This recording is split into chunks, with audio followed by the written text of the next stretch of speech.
ये कहकर उसने काजी की दाढ़ी को बड़े अंदाज से बोसा दिया और उससे रुखसत हुई और कोतवाल के मकान पर आई और उससे कहा, हुजूर, जिस दिन से मैंने तुम्हारा दिल दुखाया, तुम्हारे साथ ऐसी बातें की, मुझे रात भर नींद न आई, न दिल को आराम है। उस रोज़ आपकी खिदमत में हाजिर हुई थी, मेरी ज़बान से कुछ बुरे अल्फाज आपके लिए निकले थे, आप उनका कुछ ख्याल न कीजिए और मुझे अपनी लौंडियों में शुमार करें। कोतवाल ने कहा, खुदा की कसम, मुझको तुम्हारी उस रोज़ की बातों का कुछ ख्याल नहीं है, बल्कि मैं खुद शर्मिंदा हूँ कि मैंने उस वक़्त तुम्हें दुखी किया और चाहता था कि खुद तुम्हारी खिदमत में हाजिर होकर तुमसे माफ़ी मांगूं।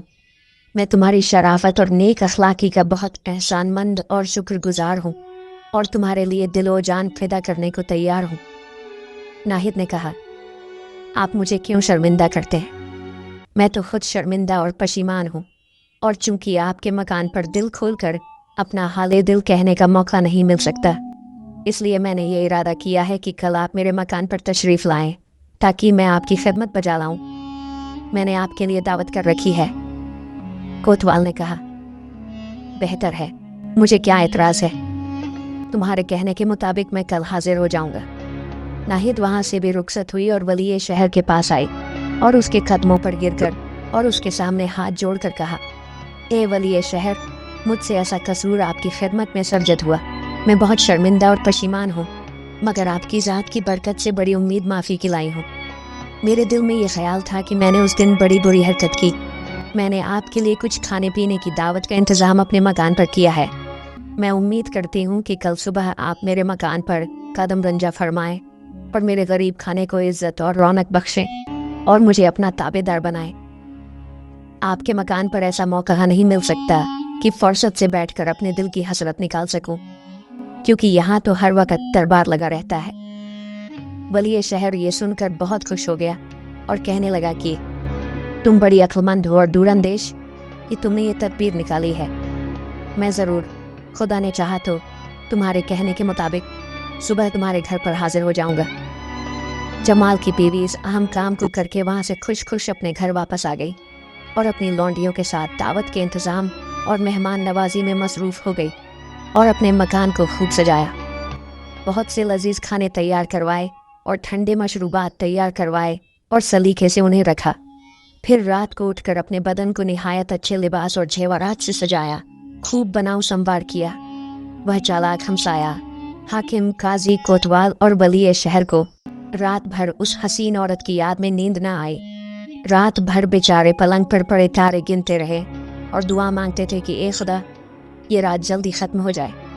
और हर शख्स अपने दिल में इस बात पर खुश था कि ऐसी परी चेहरा औरत हमारे हाथ लगी है। गर्ज जब सुबह हुई तो चालाक हमसाया बड़ी खूबसूरत पोशाक पहनकर और बदन पर अत्तर लगाकर, खुशबू लगाकर और 100 दिनार जेब में डालकर जमाल के मकान पर आया। नाहिद पहले से तैयार होकर इंतज़ार में बैठी थी। जिस वक्त उसको उसके आने का पता चला तो उठकर उसका इस्तकबाल किया और उसे एक उम्दा कमरे में ले जाकर मसनद पर बैठाया और कमरे का दरवाज़ा बंद कर दिया।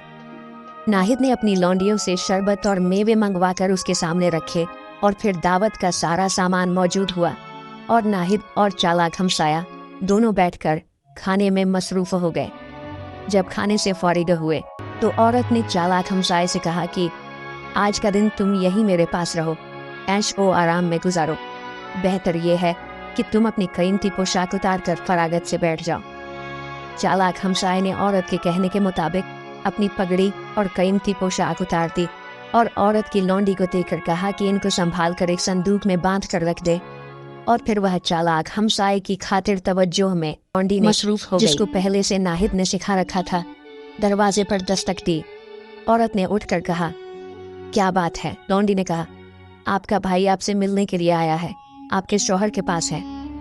औरत ने चालाक हमसाए से कहा, आप थोड़ी देर के लिए मुझे इजाज़त दें, मैं अपने भाई को टाल कर अभी आती हूँ।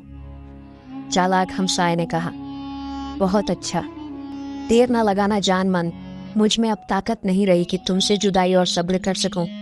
जल्द आकर अपने मिलन से मुझे खुश करना। औरत ने कमरे से बाहर निकलकर कमरे का कफल लगाकर उसे बंद कर दिया और 4 खाने वाला संदूक मंगवाकर कमरे के बराबर रख लिया। इतनी देर में हाकिम साहब पहुंचे और दरवाजे पर दस्तक दी। नाहिद ने लौंडी को भेजकर मकान का दरवाज़ा खुलवाया और खुद दरवाजे पर जाकर इज्जत से हाकिम को अपने साथ लेकर आई और अपने पहलू में बिठा लिया और मोहब्बत की बातें उससे करने लगी। फिर उसके लिए भी खाना मंगवाया और खाने से फारिग होने के बाद कहा कि आज आपको दिन भर और रात तक अपने मकान पर रखूंगी, तकल्लुफ़ दूर कीजिए और अपना खूबसूरत लिबास उतार कर आराम से बैठ जाइए। और फिर उसने उसके कपड़े उतार दिए।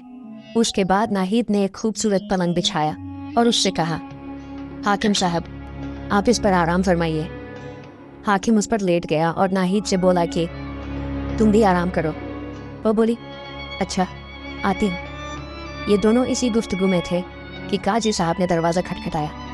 हाकिम काजी का नाम सुनकर मारे खौफ के पलंग से उछलकर ज़मीन पर गिर पड़ा और कहा, ला इलाज, इस वक्त ये शैतान यहाँ क्यों आया? और घबरा कर औरत का बाजू पकड़ लिया और कहा, मैं मारा गया।